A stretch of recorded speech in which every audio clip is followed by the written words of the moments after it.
NATO is urging countries across Europe to update their infrastructure to ensure that it is strong enough to handle a rapid deployment of troops and military vehicles. Speaking ahead of a meeting of NATO defense ministers in Brussels today, Secretary-General Jens Stoltenberg said it is vital that European roads, bridges and rail networks are able to carry tanks and heavy military equipment. This is the first time NATO is updating its command structure since the Cold War and is thought to be a response to Russia's recent war games in Belarus.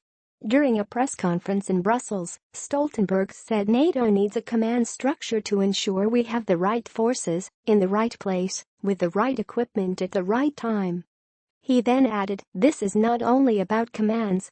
We also need to ensure that roads and bridges are strong enough to take our largest vehicles. NATO has military requirements for civilian infrastructure, and we need to update these to ensure that current military needs are taken into account. But this is not a job for NATO alone. It requires close coordination across national governments and with the private sector. The European Union also has an important role to play. So NATO and the European Union must continue to work very closely on this vital issue." Stoltenberg also said that all NATO nations need to be able to deal with cyber attacks as effectively as against attacks from land, sea or air.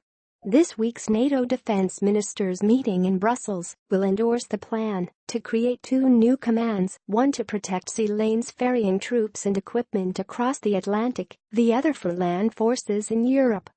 It's the first time NATO is expanding its command structure since the Cold War, and it comes just weeks after Russia's Zapad Games, meaning West Games in Russian, simulated in war with a fictional foreign power, widely assumed to be NATO. When they ended in September, it was reported that the number of troops involved was much larger than Moscow had told international observers and closer to 100,000 than the reported 13,000. In October, NATO accused Russia of misleading them, saying that Moscow had deliberately violated international rules of military drills. Moscow's response was that NATO was stirring up anti-Russian propaganda.